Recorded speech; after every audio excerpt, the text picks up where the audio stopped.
Snacks म्हणला की biscuit हे डोळ्यासमोर येतच आणि बिस्किट आपण वेगवेगळ्या प्रकारची आवडीने खातो. त्यातमध्ये आहे बघा good day biscuit. Good day biscuit आपण खूप जण आवडीने खातो कारण की त्याच्यामध्ये भरपूर असं बटर असतं आणि बटर हे आपल्या सेहतसाठी खूप चांगलं आहे.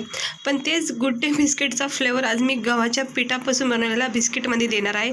ते चला बघूया याला लागणारं साहित्य आणि बनवायची कृती. तर आज आपण मस्तपैकी क्रिस्पी आणि अशी टेस्टी अशी हेल्दी बिस्किट बनवणार आहोत. त्यासाठी मी 1 वाटी गव्हाचं पीठ घेतलं आणि सोबत घेतले अमूल बटर. कारण अमूल बटरच गुड्डेचा मेन फ्लेवर आहे. तर भरपूर असं अमूल बटर टाकायचं आहे. म्हणजे हे अमूल बटर टाकल्यामुळं ना तुम्हाला खाता वेळेस ना फ्लेवर त्याची टेस्ट ना अगदी गुड्डेचं बिस्किट भेटतं बघा पॅकेटमध्ये, अगदी तसंच तुम्हाला वाटेल खाता वेळेस. तर भरपूर असं अमूल बटर टाकायचं 2 चमचेच्या अंदाजाने. आणि ही पिठी साखर आहे. आणि आपली पिठी साखर असते ना किंवा साखर असेल नॉर्मल तर तीसुद्धा तुम्ही मिक्सरमध्ये बारीक करून वापरू शकता 1 वाटीच्या अंदाजाने. तर आता हे बटरमध्ये मी पिठी साखर टाकून घेतली आहे आणि त्यानंतर आता हे गव्हाचं पीठ टाकायचं. आता गव्हाचं पीठ तुम्ही आवडीनुसार वापरा, म्हणजे कमी जास्त बिस्किट बनवायचे त्यानुसार इथे वापरा. त्यामध्ये थोडं चवीनुसार मीठ आणि थोडीशी तेल टाकायची. इथे मी थोडासा वेगळा टेक्स्चर देते कारण हे आपले होममेड बिस्किट आहेत, त्यामुळं आपण थोडंसं याला टेक्स्चर देऊ शकतो. तर आता हे सगळं तीळ चवीनुसार थोडंसं मीठ टाकले कारण की ऑलरेडी अमूल बटरमध्ये खारटपणा असतोच, त्यामुळे जास्त मीठ नाही टाकायचं. आणि हे सगळं पिठी साखर अमूल बटरमध्ये सगळं जे गव्हाचं पीठ आहे ना हे पॅक करून घ्यायचं आहे. मस्त मळून घ्यायचं आहे छान असं व्यवस्थित जोपर्यंत सगळे फ्लेवर याच्यामध्ये उतरत नाही. आणि मग अर्धा कप अंदाजे इथे दूध वापरायचे. बस, आपल्याला पाण्याची अजिबात गरज नाही. ह्या दुधामध्येच पूर्ण पीठ जे आहे ना ते पॅक होतं कारण की आपण ह्याच्यामध्ये बटर टाकले प्लस आपण ह्याच्यामध्ये पिठी साखर टाकले, त्यामुळे ते वितळलं जातं आणि मग त्याचं एक मेल्ट होऊन जातं पिठामध्ये. मग पाण्याची आवश्यकता लागत नाही. असं नरम सॉफ्ट असं पीठ मळून घ्यायचं आहे. हे बघा, हे असं सॉफ्ट पीठ मळून घ्यायचं आहे, अजिबात कडक ठेवायचं नाही आहे. मस्त मऊ असं सॉफ्ट पीठ मळून घ्यायचं आहे. बघू शकता किती नरम सॉफ्ट केलं आहे. आता मी थोडा वेळ देते. तर 5 मिनटानंतर आपलं हे पीठ बघू शकता छान झालेलं आहे. याचा डो तयार. अमूल बटर, पिठी साखर, चवीनुसार मीठ आणि तीळ आपण ह्याच्यामध्ये वापरले गव्हाच्या पिठामध्ये. तर आता याला 2 प्रकारे तुम्ही बिस्किट बनवू शकता.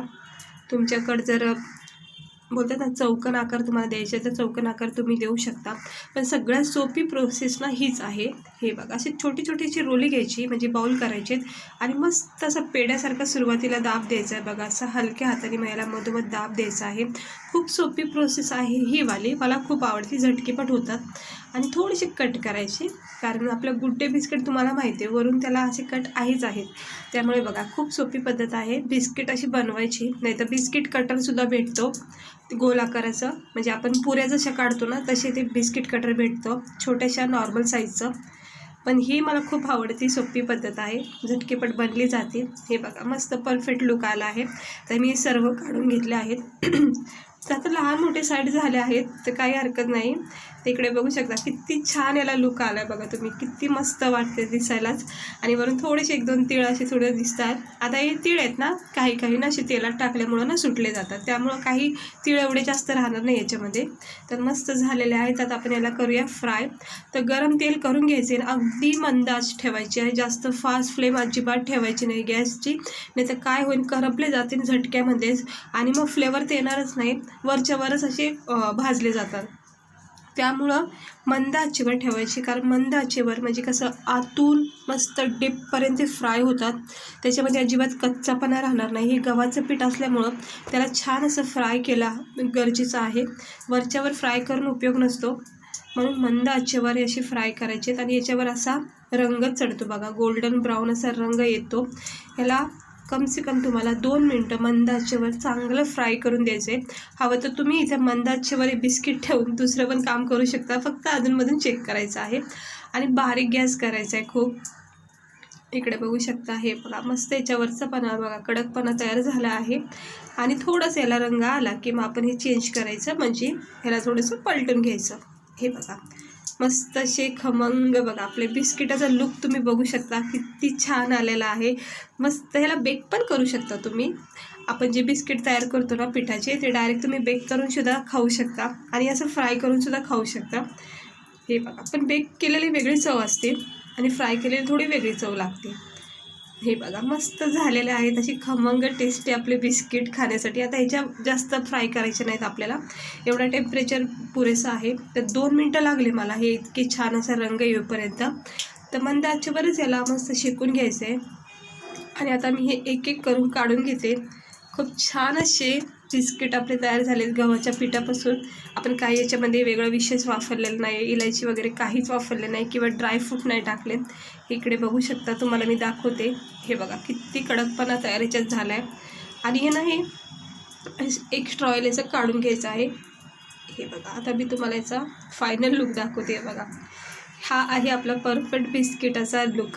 हे बघा कोणतंही कटर न वापरता आपण बरोबर असे बिस्किट तयार केलेले आहेत खाण्यासाठी गरमागरम. तर ते मी सगळे काढून घेते एक एक करून. हे बघा आता हा वाला बिस्किटसुद्धा काढला आहे. सकाळ सकाळचा टाईम आहे, थंडीचे दिवस आहेत, असे गरमागरम बिस्किट खाण्याचा मूड झाला. तर म्हणलं चला बनवते व्हिडिओ आणि तुम्हालासुद्धा शेअर करते. तर मस्त झालेलं आहे बघा. फक्त गव्हाच्या पिठापासून आपण हे खमंग टेस्टी असे बिस्किट तयार केलेले आहेत. आता हे मी बिस्किट काढून घेतलेत आणि उरलेले जे आहेत ना ते सुद्धा मी हे स्लो गॅसवर हे टाकून देते इथे. आणि याला मंद आचेवर वेळ देते थोडा. हे बघा लगेच याला रंग चढतो, कारण तेल आपलं ऑलरेडी गरम असतं, त्यामुळं काही वेळ लागत नाही. आणि हे तीळ जे सुटले ना आजूबाजूला ते नंतर आपण काढू शकतो. बिस्किटामध्ये लागतील तेवढेच राहतात. हे बघा मस्त असा कलर चेंज झालेला आहे. 1-1.5 मिनटातच ह्याचा मस्त टेक्स्चर येतो, कलर येतो. आणि हे बघा परफेक्ट आपला गुड डे वाटतोय का नाही. त्या गुड डेसारखं बिस्किट मी तयार केले गव्हाच्या पिठापासून. आता मी याला सर्व करते थंड करून. हे बघा मस्त झालेले आहेत, गरमागरम आपले गुड डे बिस्किट खाण्यासाठी तयार झालेले आहेत. म्हणजे गव्हाचं पीठ आहे ॲक्च्युली, त्याच्यामध्ये ना मैद्याचं पीठ वापरतात. तर आपण गव्हाच्या पिठापासून ते बिस्किट तयार केले आहेत. तर इकडे बघू शकता किती सुंदर आणि परफेक्ट असा लुक आला आहे. बघू शकता तुम्ही, वाटतात का नाही हे पॅकेटमधून आणल्यासारखे बिस्किट. हे बघा मस्त झालेत खमंग टेस्टी बिस्किट, असे गरमागरम चहासोबत खाऊ शकता किंवा तुम्ही याला बॉटलमध्ये, काचेच्या बॉटलमध्ये याला स्टोअरसुद्धा करू शकता. हे बघा तर इतके क्रिस्पी झालेले आहेत बघा, कडकपणाचं तुम्ही बघू शकता. आतपर्यंत मस्त फ्राय झालेले आहेत. आणि आता एक गरमागरम बिस्किट मी गरमागरम चहासोबत खाणार आहे. लहान मुलालासुद्धा तुम्ही हे बनवून देऊ शकता खाण्यासाठी. तर कशी वाटली तुम्हाला आजची रेसिपी? आवडली असेल तर नक्की लाईक, चॅनलला सबस्क्राईबर करा.